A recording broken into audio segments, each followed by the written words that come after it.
La palabra de Dios no está presa. Amén. A ver, vamos a repetir allá todos en casa esa última frase. Mas la palabra de Dios no está presa. A ver, una vez más. Mas la palabra de Dios no está presa. Que el Señor Jesús nos hable con su palabra. Tenga amabilidad de estar ahí cómodo y no tan cómodo. No se vaya a acostar tampoco en la cama ni en el sofá y acostarse que de pronto se duerme. La idea es que estemos muy atentos a la palabra del Señor en esta hora, esta palabra que es viva y eficaz. En base a ese versículo y a esa frase que Pablo le dice al joven Timoteo, le dice, mas la palabra del Señor no está presa, titulado la reflexión de esta mañana, la palabra de Dios no está en cuarentena. Amén. Pablo escribe esta carta al joven Timoteo en una situación muy apremiante que él estaba viviendo. Él estaba en la cárcel en una condición de verdad muy precaria, en una situación de verdad humillante en la que estaba allí el apóstol Pablo, porque las cárceles romanas estaban diseñadas para que aquellas personas que se determinaban como peligrosas, entonces tuviesen una seguridad máxima. Y de esta seguridad Pablo habla, dice que soy apóstol en cadenas, habla en varias oportunidades de las cadenas que tenía en sus manos y a veces hasta en los pies, pero comúnmente tenían atadas las manos. Por ejemplo, Pablo estaba sentado y tenía a una mano estaba atado con una cadena a un soldado y con la otra mano estaba atado a otro soldado, y así eran que se trataban aquellas personas que se consideraban delincuentes o peligrosas para el imperio romano.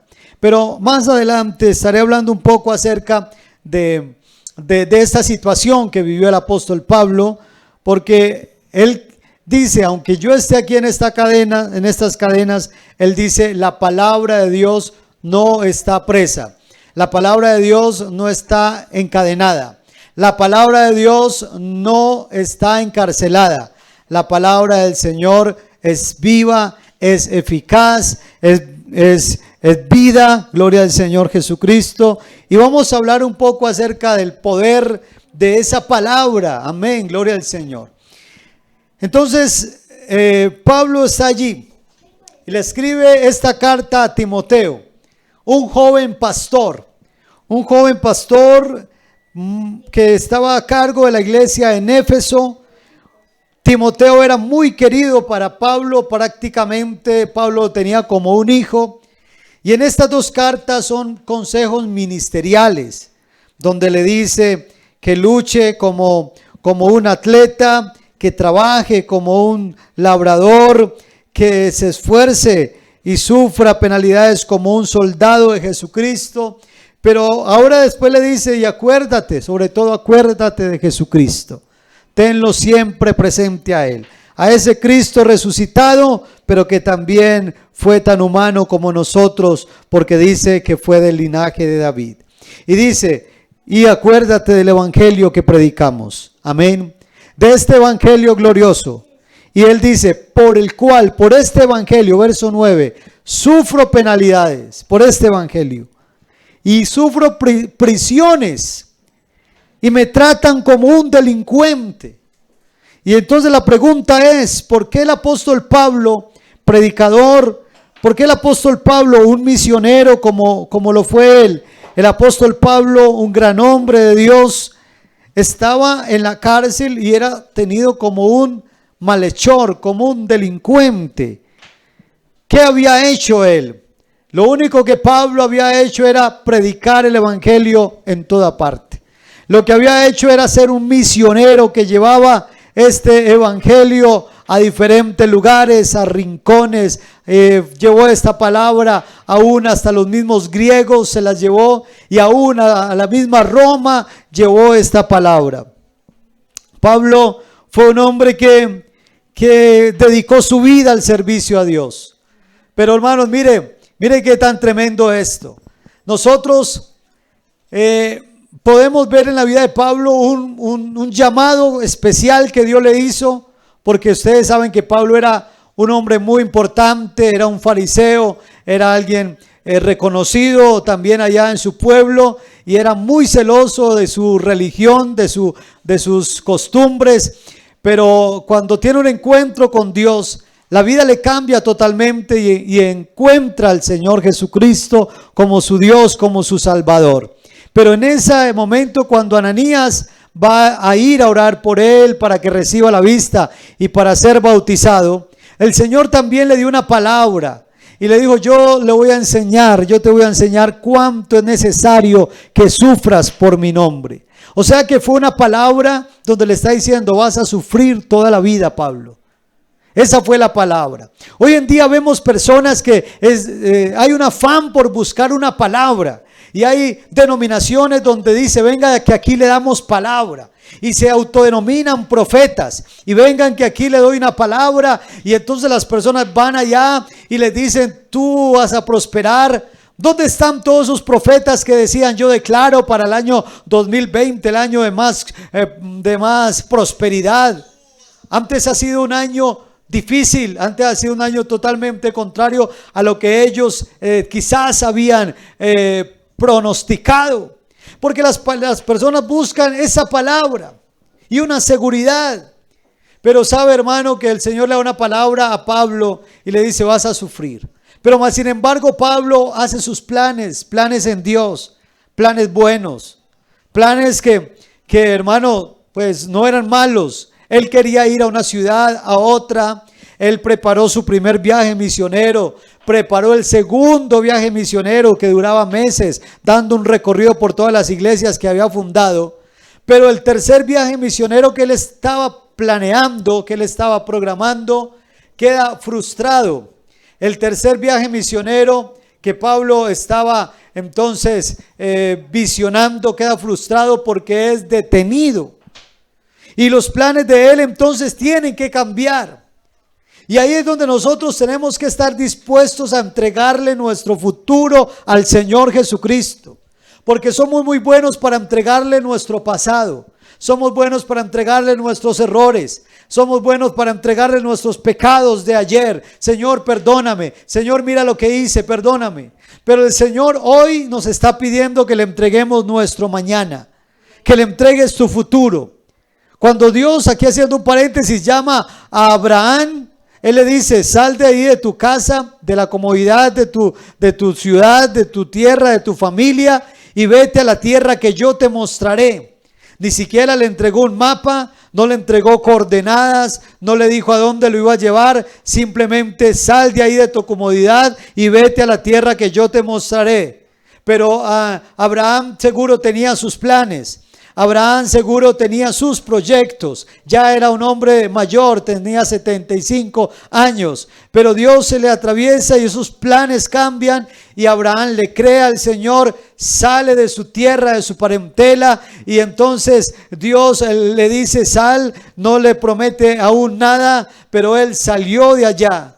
Y entonces de un momento a otro, al otro día se levanta sin tener la comodidad de su familia, el respaldo de su economía que él manejaba. Simplemente abre los ojos y lo único que tiene es a Dios. Pero hermano, si lo único que tú tienes es a Dios, te quiero decir que lo tienes todo. Que así estás muy bien, porque Él es el que provee, Él es el que bendice, Él es el que da pan al que siembra, Él es el que hace descender el alimento. Dios simplemente dice que confiemos en Él, que pongamos nuestra mirada en Él. No sabemos lo que pueda pasar mañana. Cada uno de nosotros hace planes y hace proyectos, pero hermano, Dios es el que determina todas las cosas. Pero si estamos con Él, estamos seguros. Abraham se levanta, tiene a su esposa, tiene a su sobrino, pero no tiene nada más, salió de su casa sin nada.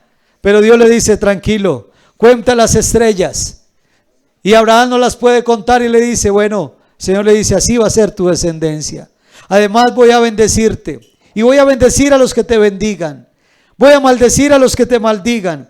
Y en tu simiente van a ser benditas todas las familias de la tierra. Abraham salió de allí, pero Dios empezó a bendecirlo. Dios empezó a bendecirlo en todas las áreas. Dios le dio una riqueza tremenda. Todo lo que tocaba Abraham era próspero, era bendecido.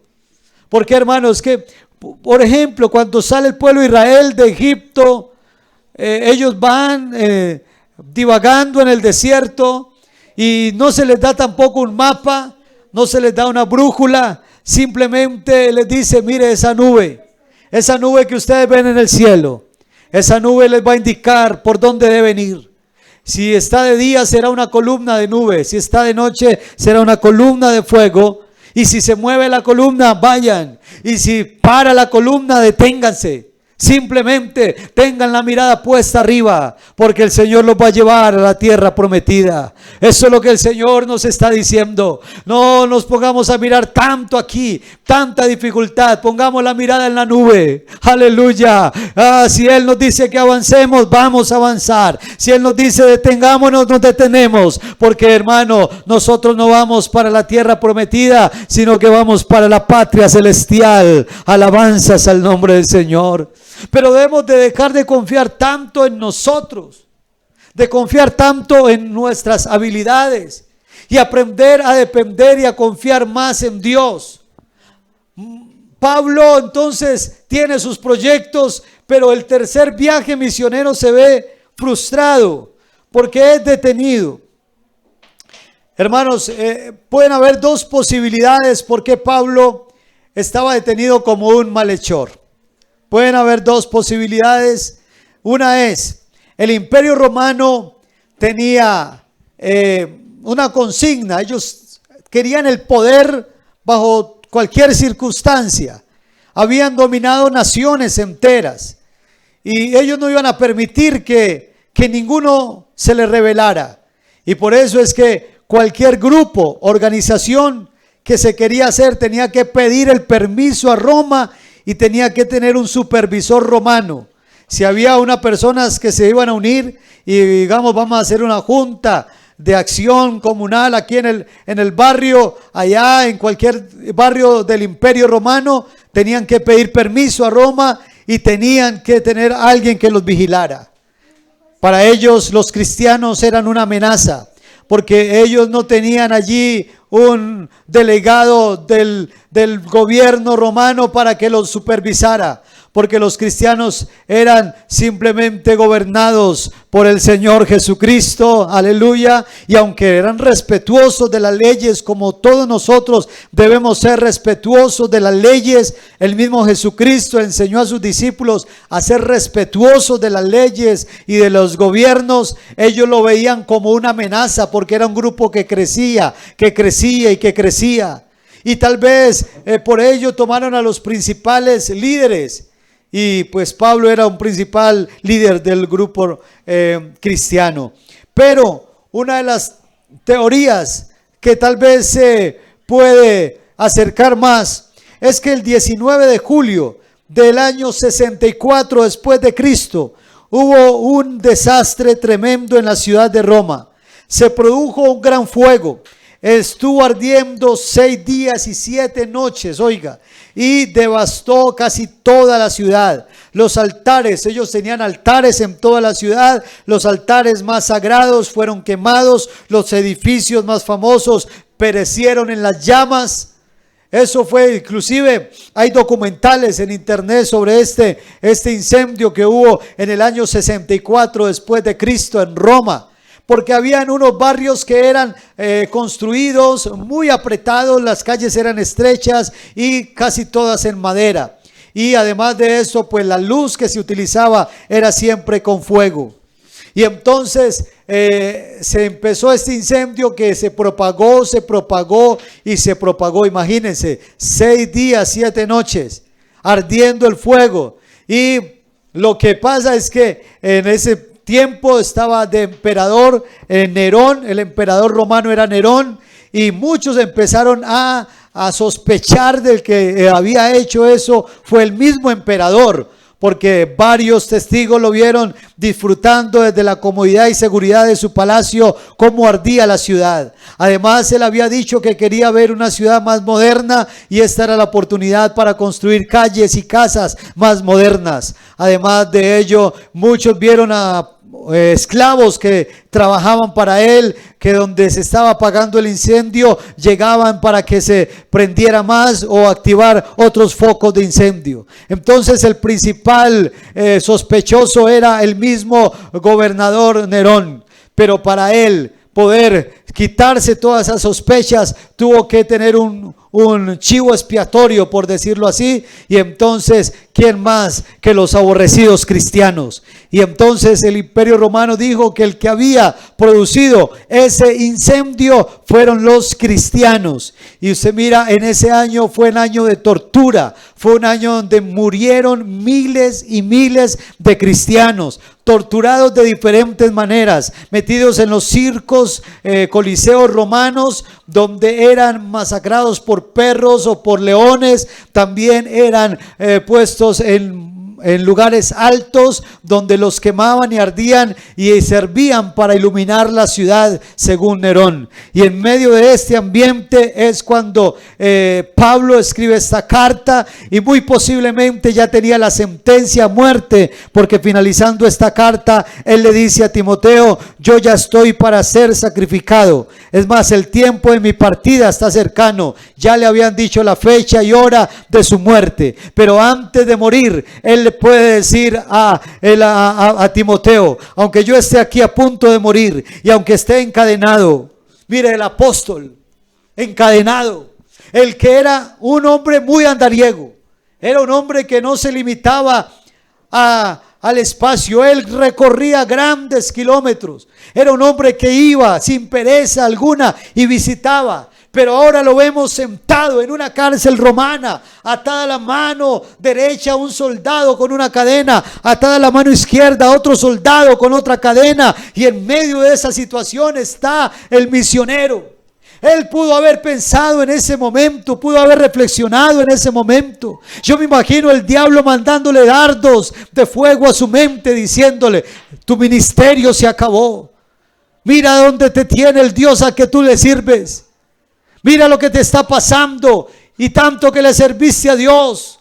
Tú no mereces esa situación. Eran pensamientos que tal vez le llegaban a la mente, pero él también escribió y dijo: llevando cautivo todo pensamiento a la obediencia a Cristo. Y él podía tener el escudo de la fe para poder soportar los dardos de fuego del maligno, y él ahí aún sentado seguía creyendo de que la palabra de Dios no estaba presa. Yo me imagino que esos soldados que estaban a su lado derecho e izquierdo también recibieron el mensaje de salvación de parte del apóstol Pablo.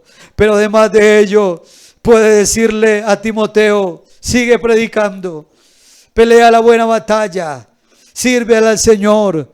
Pero quiero detenerme entonces en el versículo que he tomado en esta hora, y le dice: yo estoy aquí como un malhechor, como un delincuente me tienen aquí, mas la palabra de Dios no está presa.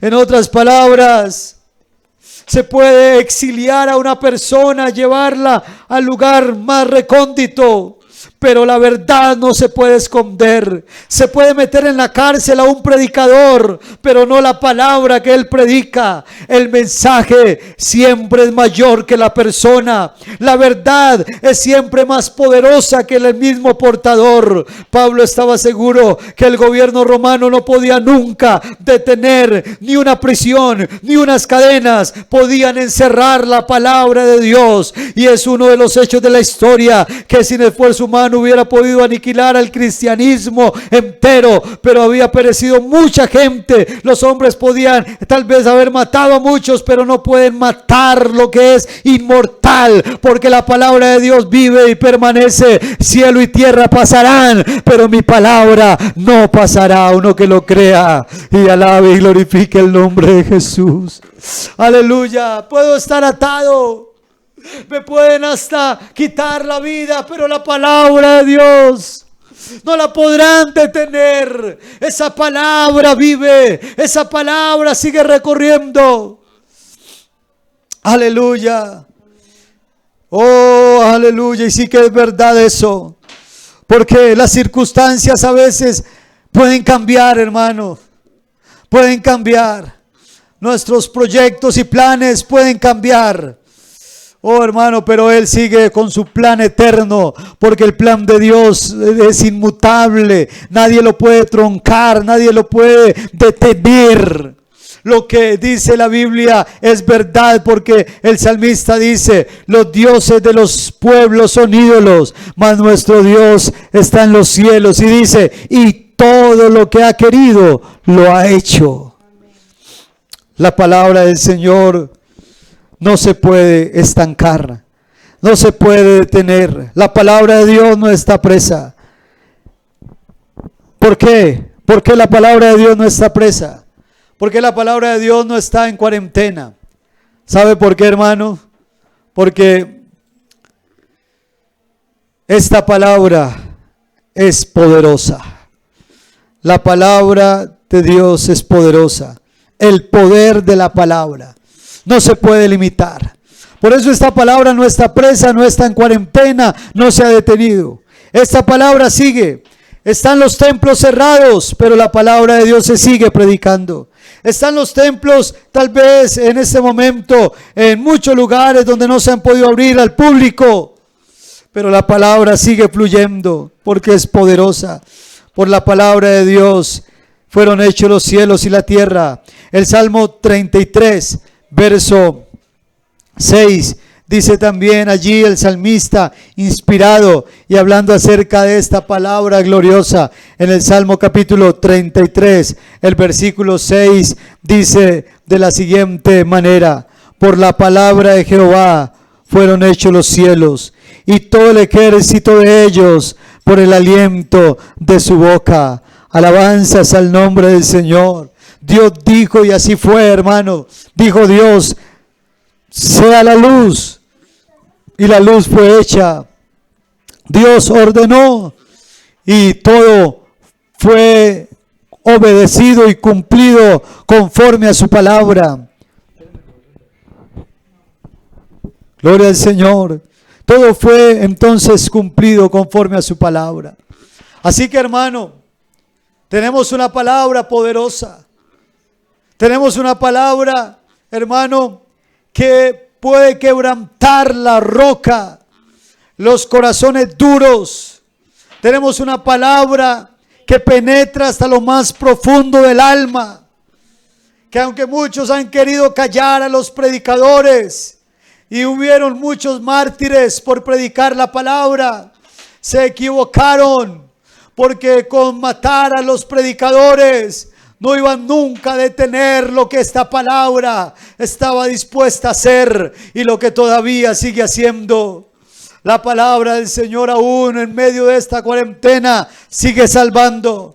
Esta palabra sigue cumpliendo su propósito, sigue todavía restaurando, sigue todavía dando fe para que alguien reciba el Espíritu Santo, sigue dando fe para que alguien sea sano, sigue dando fe para que alguien pueda recibir a Jesucristo. Esta palabra, hermano, aún a la distancia nos hace estremecer, nos hace, hermano, sentir compungidos, aleluya, porque esta palabra es poderosa. Nadie la puede encerrar en cuatro paredes, nadie la puede detener. Algunos se burlaban, mire, les tocó cerrar los templos y se burlaban por eso. ¡Oh! Pero el diablo es el que queda burlado, porque aún en este tiempo hay salvación. ¿Cuántos lo creen? ¿Cuántos alaban y glorifican el nombre glorioso de Jesús en esta hora? ¿Sabe por qué es poderosa esta palabra? ¿Sabe por qué la palabra del Señor no está presa? ¿Por qué no está en cuarentena? Porque lo que nos dice en San Juan capítulo 1, usted se sabe ese versículo, San Juan capítulo 1, y el versículo 1 nos dice algo importantísimo acerca de la palabra, y dice así: en el principio era el verbo, y el verbo era con Dios, y el verbo era Dios. Dios es la palabra. Esa palabra que estaba en el principio creando. Esa palabra que estaba en el principio organizando la creación. Esa palabra que le dio vida a todo lo que hoy vemos y que hizo el universo entero. Porque por la palabra de Dios fue hecho el universo entero. Cosas que el ser humano ni siquiera ha podido, ni los astrólogos han podido llegar a explorar y examinar. Solamente una mínima parte conocemos. Y todo fue hecho por el poder de la palabra. Pero esta palabra no es cualquier otro. Dice que en el principio era esa palabra y el verbo de esa palabra era con Dios y el verbo era Dios. Pero el versículo 14 nos dice todavía algo aún todavía más importante de ese mismo capítulo. El versículo 14 dice de la siguiente manera: y aquel verbo, oiga bien, aquel verbo fue hecho carne. Ese verbo que era Dios fue hecho carne y habitó entre nosotros y vimos su gloria, gloria como el unigénito del Padre, lleno de gracia y lleno de verdad. Aquel verbo que es Dios, que ya lo vimos en el versículo 1, fue hecho carne. Así que Jesucristo es la palabra de Dios. Aleluya, la palabra de Dios hecho carne, la palabra de Dios manifestada en carne. Por eso cuando alguien oía hablar a Jesús, quedaba perplejo, quedaba atónito, quedaba allí impresionado, porque el que estaba hablando allí no era un profeta, no era un maestro de la ley. El que estaba hablando allí era Dios mismo, y esa palabra hacía que aún los que iban a detenerlo y los soldados quedaran allí paralizados y decían: nadie ha hablado nunca como este hombre habla. Estas palabras que este hombre habla son diferentes. La gente, cuando Jesús fue una vez a la sinagoga y leyó un pasaje del rollo de Isaías, y en el rollo de Isaías decía: el Espíritu de Jehová está sobre mí, por cuanto me ha enviado Jehová a vendar a los quebrantados, a sanar a los quebrantados de espíritu, a predicar el evangelio, a anunciar el año agradable de la buena voluntad. Entonces dice la Biblia que todos los ojos se quedaron perplejos mirando a Jesús, y él dijo: hoy se ha cumplido esa escritura delante de vuestros ojos, porque todos los profetas y todos aquellos hombres hablaron acerca de Jesucristo. Jesucristo es el cumplimiento de todas las escrituras. Las escrituras son cristocéntricas, por eso la palabra profética más segura es Jesucristo, y por eso el mismo profeta más grande que tuvo el pueblo de Israel, que fue Moisés dijo: profeta os levantará el Señor en medio de vosotros, a él oíd. Y les digo que aún más que profeta es la palabra de Dios hecha carne, Jesucristo. Aleluya, un aplauso para él, una alabanza para este Dios. Por eso es que es imposible que esta palabra esté confinada. Es imposible que esta palabra esté escondida. Hermano querido, no puedes esconder el sol, no puedes taparlo con un dedo. Oh, esta palabra no puede estar presa, ni confinada, ni en cuarentena. Esta palabra sigue, hermano, rodando, sigue yendo a un lugar, al otro. Esta palabra sigue liberando, sigue causando el impacto poderoso y positivo que solamente la palabra de Jesús trae a la vida de aquel que lo escucha. Oh, aleluya. Uno que adore al Señor Jesús. Aleluya. ¿Sabe, hermano, por qué esta palabra tampoco puede estar oculta? Porque esta palabra es la verdad. Nosotros hoy podemos decir, sin temor a equivocarnos, sin temor a la duda, que hay una verdad absoluta. El mundo entero no cree que haya una verdad absoluta. Muchos dicen: todo es relativo. Todo es relativo. Si un hombre quiere entonces decir: me voy a cambiar el género porque no soy contento siendo hombre, entonces lo hago, y eso no está mal, porque entonces le dice: usted cree que eso está mal, yo no lo creo. Todo es relativo y no hay una verdad absoluta. Aquel hombre que hace, que fornica, que adultera, dice: usted dice que eso está mal, pero yo no lo creo. Yo no creo que eso esté malo, porque no hay una verdad absoluta. Todo es relativo, depende del ángulo donde se mire, y nosotros podemos decir que eso es una absoluta mentira, porque sí, hay una verdad absoluta y la verdad absoluta tiene nombre propio. Jesucristo dijo: yo soy el camino y la verdad y la vida. Hay una palabra que es verdad. Sea todo hombre mentiroso, dice la Biblia, y sea Dios veraz. Hay una palabra que no puede estar oculta, que no puede estar confinada, que no puede estar en cuarentena ni presa. Es esta palabra que es la verdad. Y conoceréis la verdad, y la verdad os hará libres. Dice la palabra del Señor en Primera de Pedro capítulo 1 verso 19. Aleluya.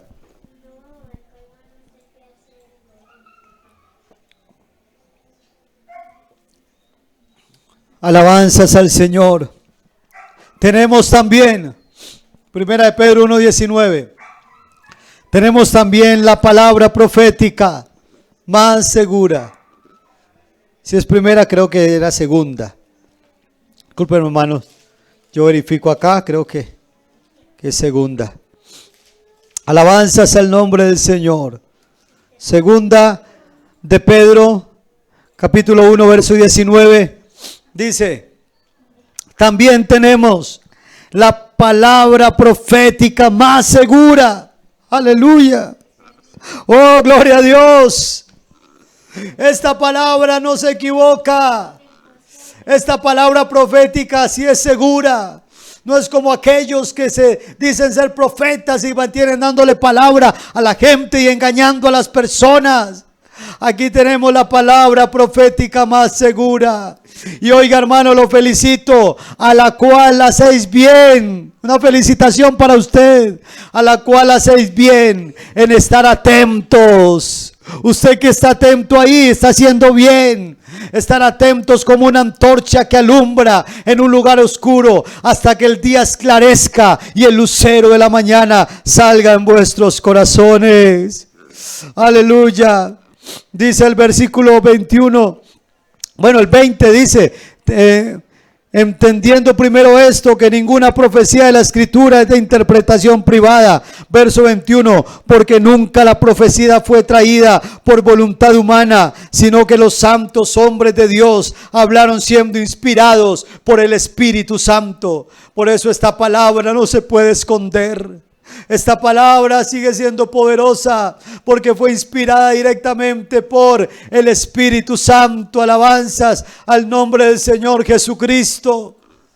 Hoy hay denominaciones que su base primordial son escritos de hombres. Hubo hombres que escribieron, hombres que algún día, de un momento a otro, como lo fue el líder Charles Russell, que en un momento dado de su vida dijo: tuve una revelación y Dios me dijo esto y esto, y fundó lo que hoy se conoce como los Testigos de Jehová.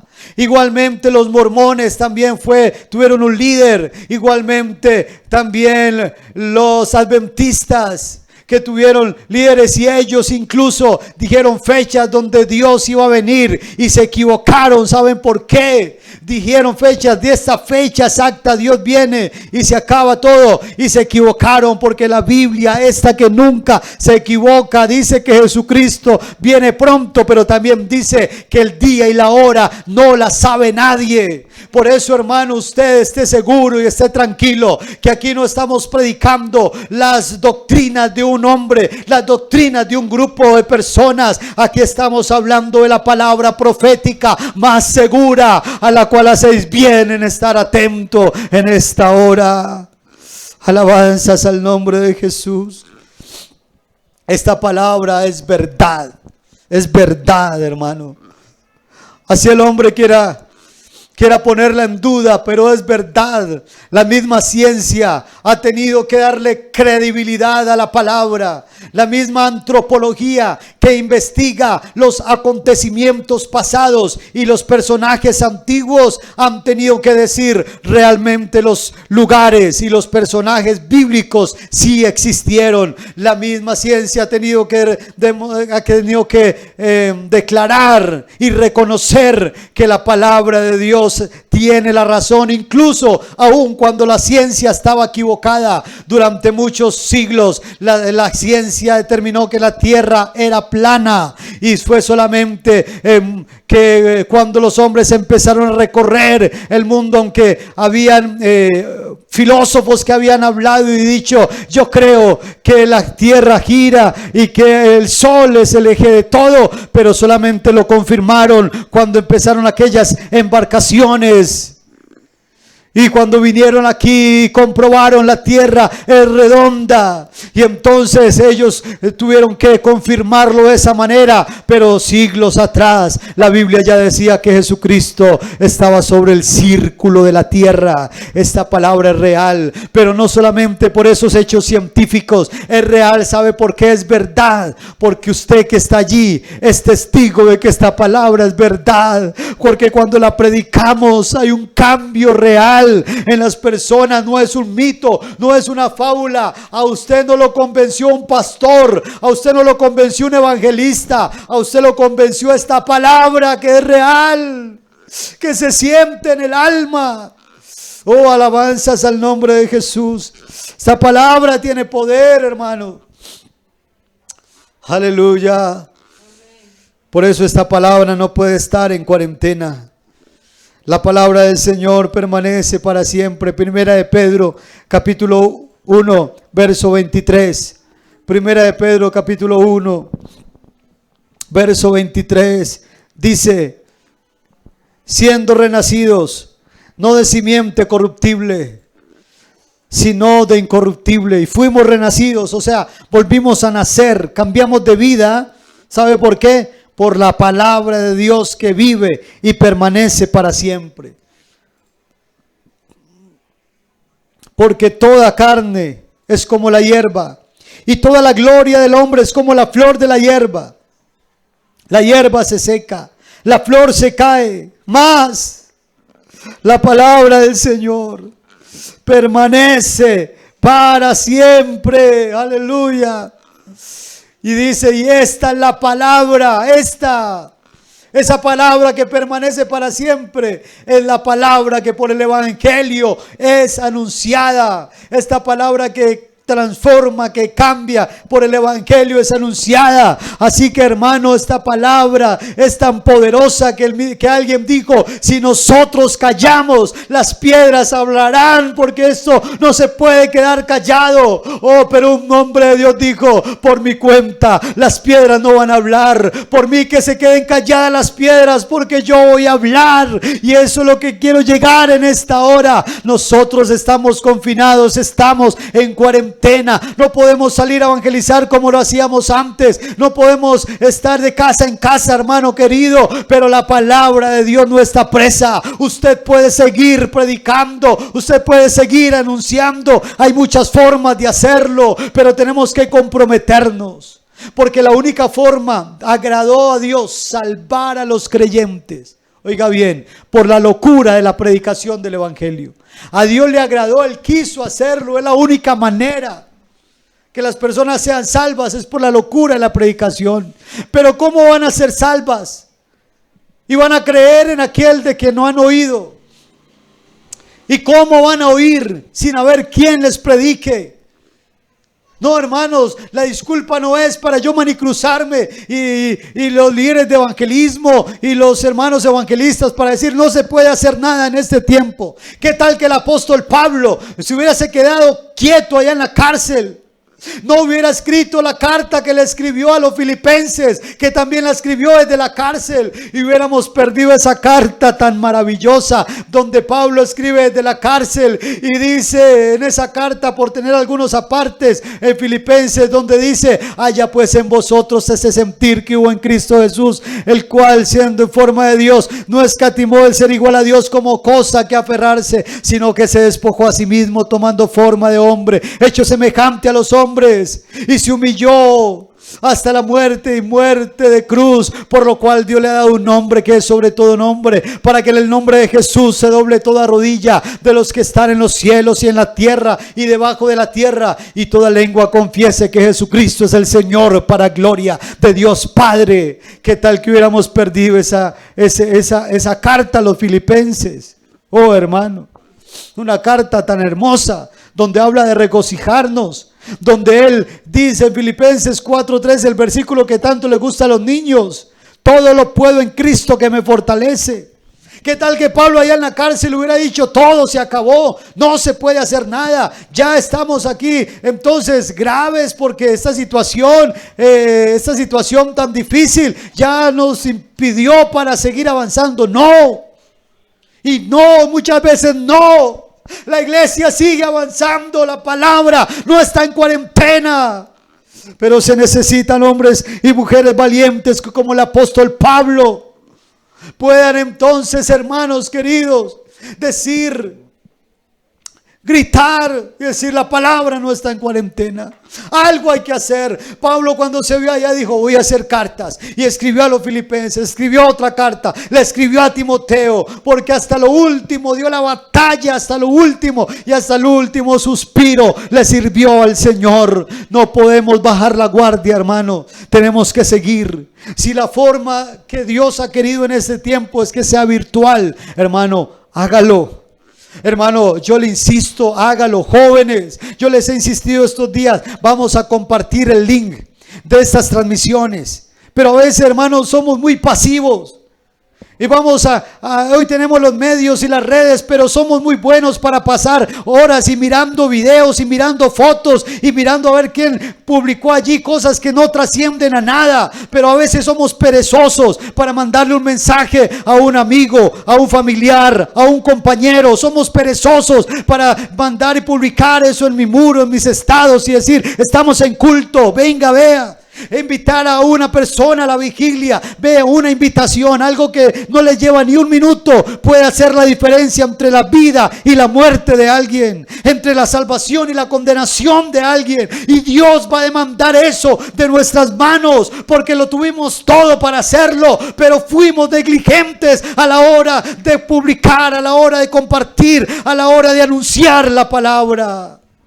Algunos dicen: es que yo no soy de esta época, eso es difícil para mí. Claro que sí, las circunstancias son difíciles. Para Pablo fue difícil que lo encadenaran. Para él no fue nada fácil. Un hombre acostumbrado a ir directamente hasta las casas, a ir directamente hasta las ciudades. Él estaba acostumbrado a eso, pero ahora le toca a la distancia trabajar y hacerlo, porque era la forma en el momento que se podía hacer. No había otra manera, pero no se quedó manicruzado. Oh, hermano querido, tú puedes decirle allí a un nieto, a un hijo, que te enseñe cómo es eso que el pastor dice: compartir. ¿Cómo puedo mandar la transmisión a un familiar? ¿Cómo puedo hacerlo? Muchos ancianos hoy saben mandar mensajes de voz por WhatsApp. Qué bueno mandar un versículo de la palabra del Señor. Es que la palabra no se puede quedar encerrada, hermano querido. Esta palabra es tan poderosa, tan sublime, que sigue actuando, que sigue obrando de una u otra manera. Pero no podemos, hermano, entrar en una situación de pasividad. El diablo y el mundo, si bombardea las redes sociales con cosas que no construyen, si bombardea las redes sociales con mensajes que no sirven para nada, con mensajes que destruyen, que invitan a la juventud, a la sociedad a estar esclava de la pornografía, del adulterio, de los vicios, de nada más esclavos de la vida social y de qué hizo el uno y qué hizo el otro, pero nada que edifique. Hoy, hermano, tiene que levantarse una iglesia. Amén, gloria a Dios, una juventud valiente que diga: vamos a transformar este mundo con esta palabra gloriosa y me voy a comprometer. Oh, qué bueno algún joven que haga un video y diga: voy a dar un versículo en cortas palabras y lo voy a subir a la red social. O alguien que diga, voy a dar un mensaje en cortos minutos y lo voy a compartir. Porque algunos están esperando un púlpito, algunos están esperando una transmisión para estar, hermano querido. Y el trabajo no es tanto que me vean a mí lo que hice. No, hazlo, porque así sea una sola persona que vea esa publicación tuya, esa palabra, dice la Biblia, no volverá. Aleluya. Esa palabra no volverá a mí vacía, dice el Señor, sino que hará aquello para lo cual la he enviado.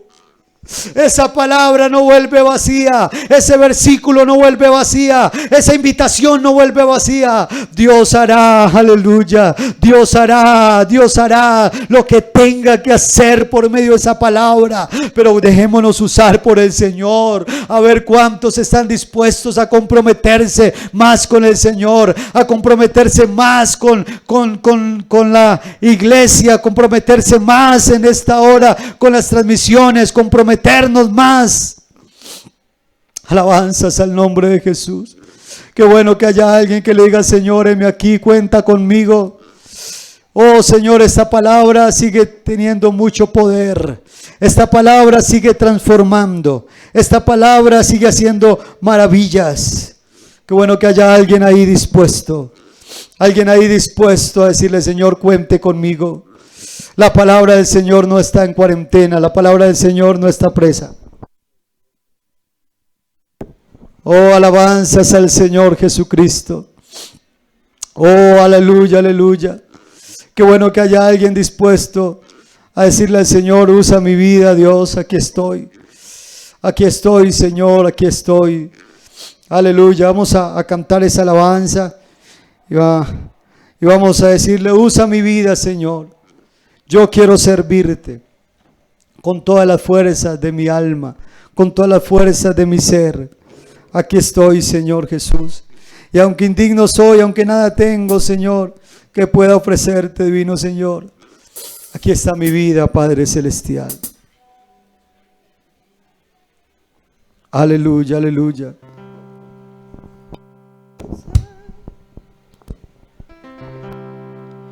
Usa mi vida, Señor. Usa mi vida.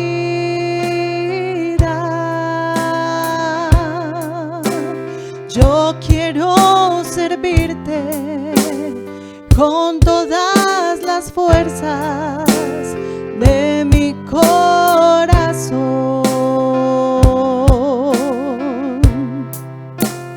Usa mi vida, Señor. Usa mi vida. Yo quiero servirte con todas las fuerzas de mi corazón.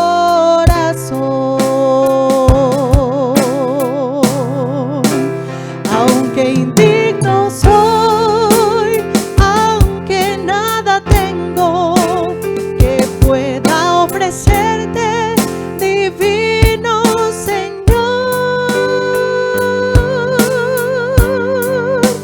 Yo quiero servirte con todas las fuerzas, con todas las fuerzas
Gloria al Señor Jesús. Qué hermosa palabra hemos recibido en esta mañana.